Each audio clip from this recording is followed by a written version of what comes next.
Good evening, everybody, and welcome to my other channel, the Matthew Alisher and Jack Show. And so I have two channels. The other one is at Unequivocally Me on YouTube.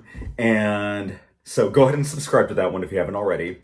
But there are a couple of things that I wanted to discuss, a couple of things that I wanted to just address and clarify, because I made a video called Why I Quit Being a Flight Attendant, and I have been I've received a lot of support, but I've also been getting quite a bit of very hurtful messages and comments.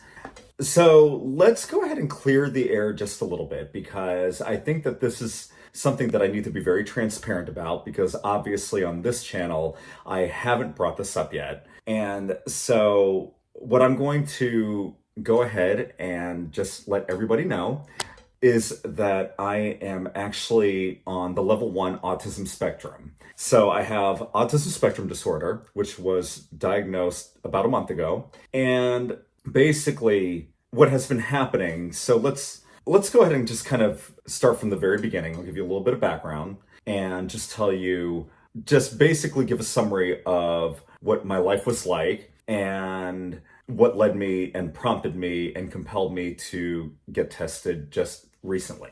So when I was a kid, I had just a lot of sensory issues. I had speech problems, which required speech therapists and quite a bit of support. And I've also suffered for a long time from, what was diagnosed then as attention deficit hyper disorder. I was a little bit of a challenge. Actually, it was quite a bit of a challenge, difficult to control, and I was easily distractible, which really got in the way of my academics. It got in the way of my work life, daily life, and it really made life very difficult and challenging overall. And so I've lived with this for the past 40 plus years, and when I was younger, I always felt a little bit odd. I always felt like a bit of an outcast. I felt like I wasn't normal like everybody else. And there was always that sense of just that difficulty trying to keep up with everybody and trying to keep up with everything. I just felt like I was really falling behind. I wasn't processing things quickly enough. And it was a very difficult way to live. And I really tried very hard to basically mask, to camouflage a lot of my struggles. And, I always gave the impression, gave the sense that I was normal by putting on an act and just concealing a lot, keeping a lot to myself, not really letting my true colors show, just to basically fit in, just to convey that I was like everybody else when I wasn't. And so now, okay. So some of the comments that I had received were very triggering in my very first video on this channel about why I quit being a flight attendant. I have been called things like a crybaby, stupid, or an idiot for not doing my research. I was called a quitter, and I received, quite a bit of hate, a number of negative messages, some of which I deleted because they were kind of hard to look at. And so let's go ahead and clear the air just a little bit. The reason why I was prompted to get tested for autism spectrum disorder was because when I was a flight attendant, it was what I thought was going to be just this amazing way of life, this kind of amazing change. I had been an educator / teacher for about 13 years, and I just thought, oh, okay, well, this is something new. I'm going to get the benefits of travel and seeing the world, getting to know different people, and just working numerous flights every week to amazing destinations, which I did. And a lot of the destinations I went to were very memorable. They were very cool, and I honestly had some great memories. But what was becoming very difficult was the schedule. I have always been somewhat of a creature of habit and an individual that always needed things to be organized and somewhat predictable. And that is just a part of my autism. I need to know what I'm getting myself into. Otherwise, I suffer anxiety, I suffer depression, and half the time I get scared. And yeah, so, in a way, okay, sure, I become a bit of a crybaby. And yeah, when things are not going a specific way, when they're not a routine that when it's not a routine that I can predict or grow accustomed to or get used to, it triggers me. And take it or leave it. I mean, it was just something that I had just tremendous difficulties, tremendous challenges with. And it was something that I could not really get accustomed to, get used to. And as the months and, the couple of years that wore on, being a flight attendant, it was just getting more and more and more difficult, to the point that I was feeling this urge to just elope. The term elopement in autism means when, for example, I get so overwhelmed to the point that I need to just escape. And so I work with kids with autism that are actually level 2 and level 3, and I'll get into the levels in just a moment. But level 2 and level 3 kids have a tendency to elope when they're feeling overwhelmed, when they feel that they are forced to do a non-preferred task, or when they just have the urge to run away, pretty much. And I guess that is comparable to what I was feeling with being a flight attendant, when there were just so many negative emotions that I just got to the point where, okay, I'm not sure if I can handle this because it's just so triggering. And so at the time that I did my Why I Quit Being a Flight Attendant video, I did not know that I was autistic. I was getting a sense. I had a feeling that maybe I was, but I didn't really think about it when I quit my job at my previous airline, or when I quit my job at my airline, because I'm not with the airlines, not in the airline industry anymore. But I really didn't think too much of it, because I just thought, okay, this is just not for me. I'm going to go back into the field, return to the field of education.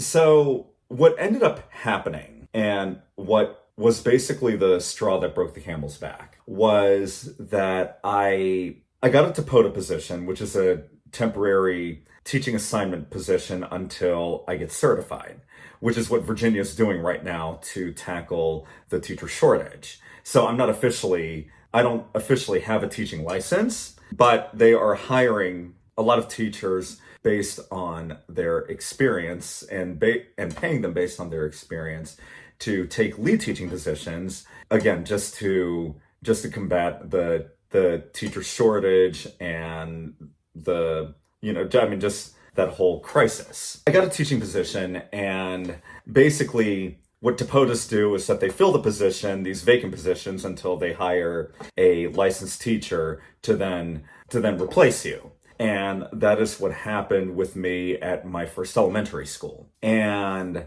my first elementary school, I worked there from August to December. December was when they found a new teacher. So the second week of January was my final week at that school. And the job was great, honestly. At that particular school, I had the support, I had the help. I worked with level 2 students, and they were pretty manageable. I mean, in the beginning they weren't, but they made a lot of progress over time, and they got used to the structure and the routine. And yeah, everything went well. I didn't have really any complaints at all. I had no complaints, honestly. And I said to myself, after working for my airline, that this was honestly my dream job. I was grounded. I had my weekends. I had my holidays. I had a schedule that I could predict, and it was a very routine, structured life. And it's really funny that I say that, because when I realized that, it's almost like how a lot of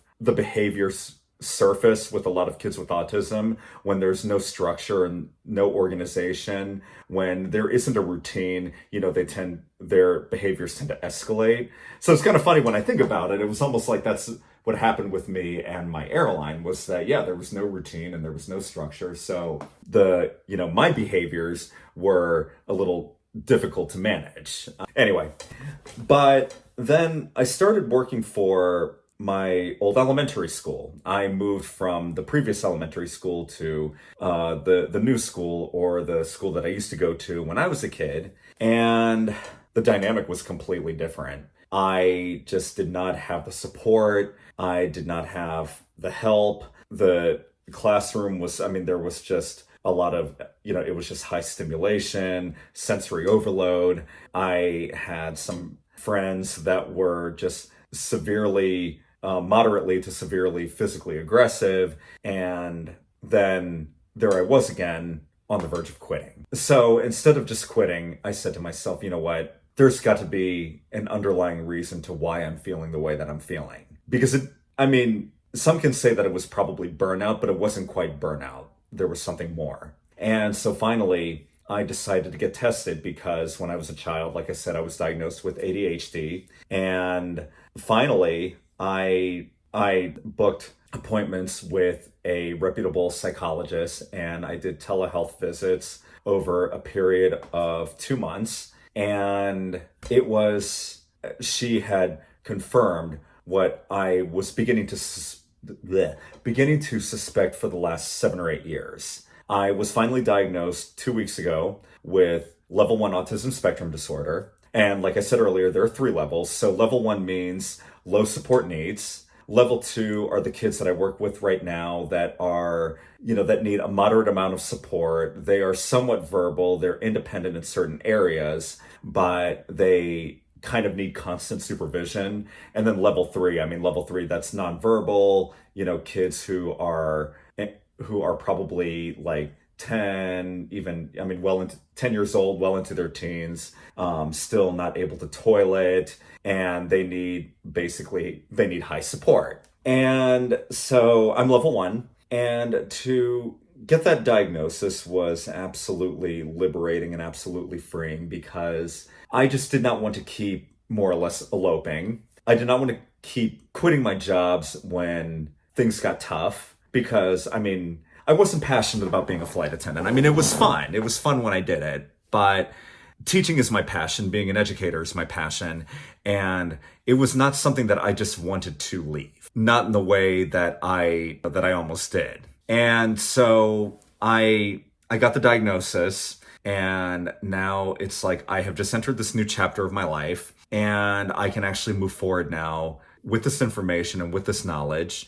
And I can start thinking about how life is going to be after being diagnosed with autism, because again, it changes everything. I now realize that I'm going to have to be a lot more careful when I apply for jobs, because me and my fiance Jack, we're moving in together soon, but what was originally supposed to be, we were originally going to be moving into his house in Ohio. That actually may not be happening anymore, because we are thinking we're probably going to actually try to move to a bigger city. I'm not going to reveal which one it is yet, but he does want to transfer, and let's just say that where he wants to transfer is actually a lot more ideal for me. And going forth, I can now be a little more selective about what I do and where I work, because I'm going to need to find a job that is not high sensory, that's not going to trigger a lot of stress, that's not going to overwhelm me, because that was a problem that I was experiencing with my airline and with the second half of the school year at this other school. Was I was getting so overwhelmed to the point where I was basically wanting to get away, wanting to escape. And this is a very life-changing diagnosis, and I'm really happy. I feel so much better now knowing that this is a part of me and it is beyond my control. And it's not that I'm going to try to be like, oh, well, I have this, so feel sorry for me, or I have this, so I'm going to use it as an excuse as to, why I can't do ABC or XYZ. With being a flight attendant, it was a very memorable experience. It was a very memorable chapter of my life. And I'm not going to speak ill of it because, I mean, I did have a lot of good memories. Unfortunately, it was just not an occupation that I could handle considering how it was ever changing, very stressful, and there was no routine. And so it's just like mentally and emotionally, I could not keep up, and even physically because my sleep patterns were completely thrown off. But now I can just go forward and really think about how to function as an autistic adult in society, and just try to make the most of everything. I am really looking forward to it. I'm excited about everything. And I know that it sounds like I'm rambling on right now, which I probably am, but whatever. I just had to do this video.